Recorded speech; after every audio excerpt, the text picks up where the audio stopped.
He was not supposed to live, captured after a brutal war, stripped of his name, and thrown into chains. His fate was meant to be a slow erasure. No trial, no grave, no memory. And yet, deep within the Empire's most guarded prison, one man survived far longer than any prisoner of war ever should have. While official records claim he was simply forgotten, the truth is far more complex. Someone was watching him, someone with absolute power. The most powerful woman in the Empire risked everything. Not for conquest, not for legacy, but for a single man officially marked for death. History insists. They never met. But history is often a story written by those who need the truth to disappear. At the height of imperial power, the Empress stood above everyone, generals, nobles, and priests alike. Her word decided wars, executions, and the fate of entire bloodlines. To the public, she was untouchable, cold, disciplined, almost inhuman. In her world, love had no place, and mercy was considered a dangerous weakness. Across the Empire, the policy was clear. Prisoners of war were executed quickly, erased before they could ever become symbols. Yet, in one forgotten cell, an enemy captive was kept alive. Shrouded in silence, guards were inexplicably replaced. Prison logs were mysteriously altered. Vague but firm orders arrived without any explanation. What no one dared to say aloud was that this wasn't negligence.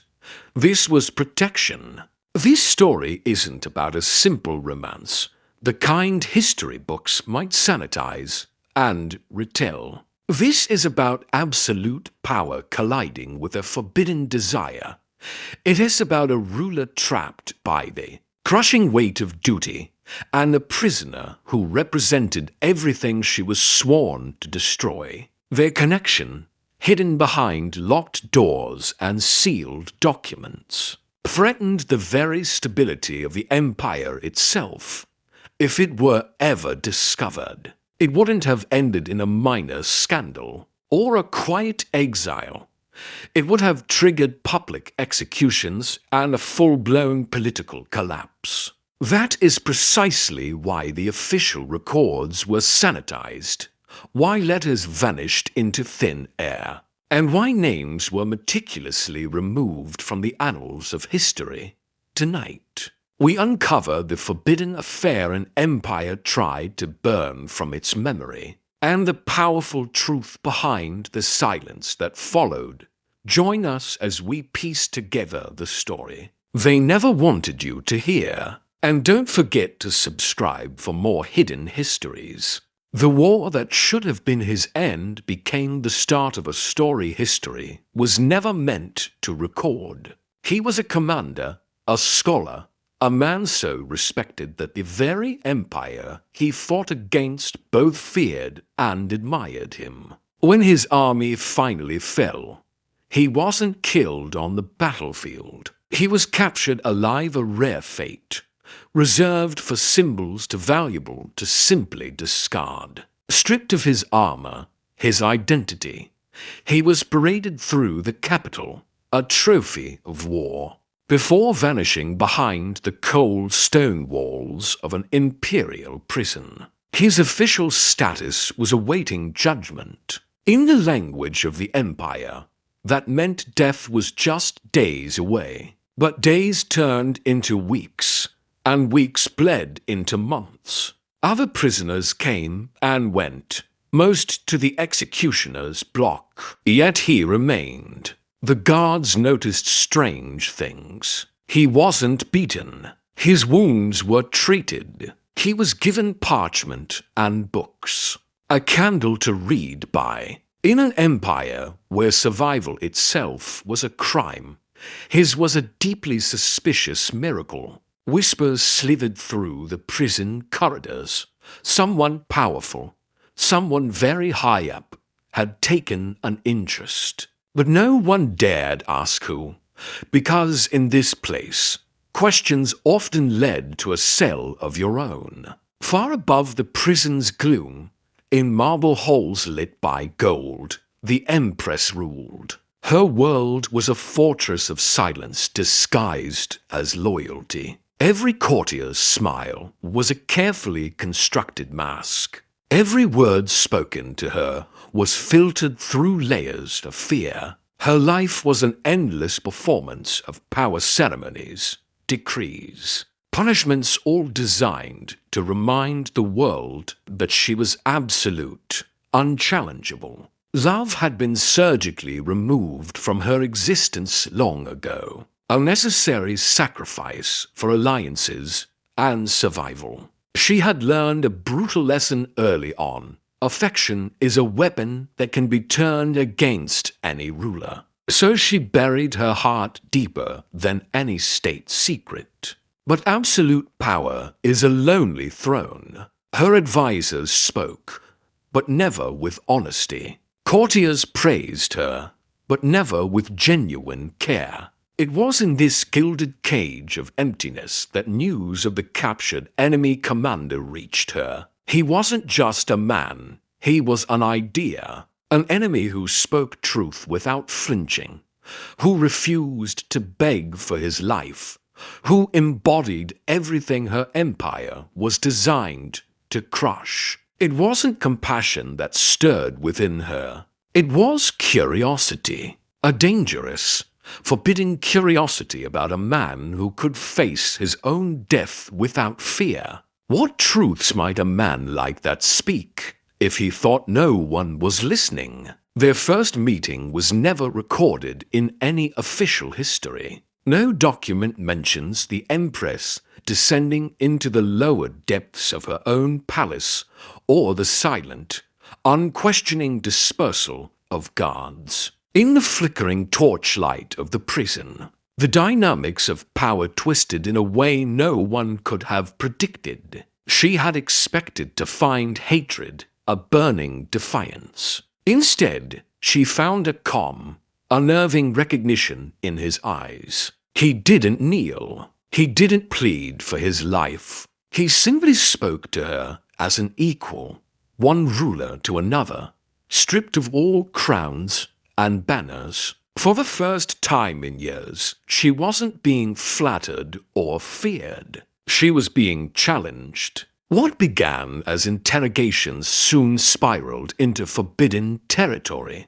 They spoke of the lies that fueled wars, of the lonely burden of authority, of the cruelty that power demands. Each secret visit made the next one riskier, more necessary. She started to delay executions. He started to listen for the sound of her footsteps in the corridor. What had sparked from simple curiosity was now hardening into a dangerous dependence, an intimacy built entirely on whispered words in a forgotten cell. Slowly, the court began to notice the cracks appearing in the Empire's perfect facade. Orders would arrive unsigned.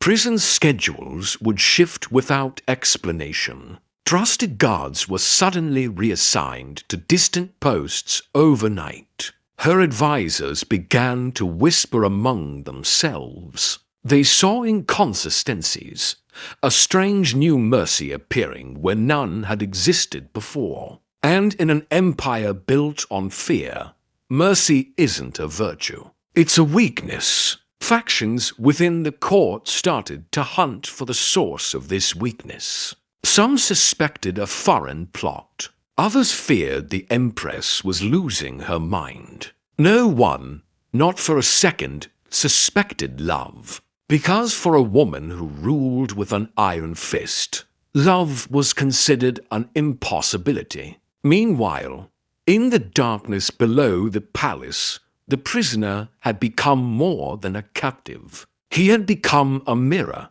reflecting the true cost of her power back at her, forcing her to confront the person she had become to survive. Each visit deepened the betrayal not just of her empire, but of the very identity she had so carefully constructed. Secrets, however, have a way of rotting from the inside out. A servant noticed candle wax on a floor where no candles were permitted. A guard, counting the nightly patrols, heard footsteps that didn't match any official schedule. A political rival, desperate for an advantage, began connecting the dots that no one else dared to. When the whispers finally reached the ears of the High Council, they weren't framed as romance. They were framed as treason. The idea that the Empress was being compromised by an enemy of the state was a threat more dangerous than any invading army. Her advisors began to warn her, not directly, but through their counsel. They urged for harsher laws, quicker executions, a public return to the iron-fisted rule the Empire understood. She heard the message loud and clear. To save her empire, she would have to destroy the one person who made her feel human. The prisoner sensed the change in her almost immediately. The visits became shorter. The silences between them grew longer, heavier. When they spoke, it was no longer of philosophy or freedom, but of endings. The final decision was made without ceremony. There was no public trial, no recorded execution. One night, the prisoner was taken from his cell and was never seen again. Official records would later state he was transferred to a remote outpost. Other rumors claimed he died of a sudden illness. The truth was buried under a mountain of sealed documents and quiet threats of death to anyone who spoke it. When the Empress was informed that it was done, she didn't scream. She didn't weep. She simply nodded. Her empire was safe. Her throne was secure. But she knew that something essential within her had been executed right alongside him. From that day forward, her rule hardened beyond recognition. All talks of reform stopped. Mercy vanished from the courts. The Empire praised her newfound strength, her decisive cruelty, never realizing they were applauding a woman's grief disguised as policy. Years later, historians would write about her. They would call her the Iron Empress, heartless, ruthless, a ruler incapable of love. They would praise the stability she brought and condemn the enemies she crushed. But what they would never write, what they could never know, was the reason for her cold transformation.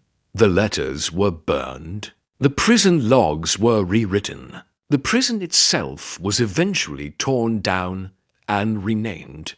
The Empire survived by erasing the truth. And so, history remembers only what power allows it to remember. But beneath the silence of the official record, the ghost of this forbidden affair remains a quiet reminder that even the most powerful woman in the world once risked everything for a man in chains, and in the end lost both him and herself to keep an empire standing. History remembers her as the Iron Empress, cold, ruthless, and absolute. But history is a story told by the powerful, and they often leave out the most human parts. What if I told you that behind her iron will was a heart that once chose a love so forbidden it had to be erased from time itself? After he vanished, the empire moved on. Wars were won, laws were passed, and the machine of state churned forward. But for those in the inner circle, the change in the Empress was undeniable. She retreated into a shell of duty, her rule becoming severe, her famous mercy replaced by unyielding law. Historians would call this her strongest error, mistaking grief for strength. not realizing her discipline was forged in the fire of loss. The prison where the man, a prisoner of war, had been held was renamed. Its records were sealed, its guards silenced or scattered. Officially, he never existed. He was a ghost, a whisper in halls that were forbidden to echo his name. Centuries passed. Scholars found strange gaps in the archive's missing letters, altered dates, orders that made no sense. They called them clerical errors, the simple decay of old documents. But empires don't forget by accident. They forget by design. This story wasn't erased because it was unimportant. It was erased because it was dangerous. It proved that even the most absolute power could be shaken by a simple human connection. It showed that the image of an untouchable ruler was just that, an image. A carefully constructed lie. The Empress is remembered for her strength, for her unfeeling reign. But the truth history couldn't afford to keep is that she once chose love. And the price of that choice was so high, she was forced to bury not just a man, but the last fragile piece of herself along with him. The Iron Empress wasn't born, she was made. Made by a love she could never acknowledge and a loss she could never mourn. Thanks for watching. If you love uncovering the hidden stories of the past, make sure to subscribe and hit that notification bell.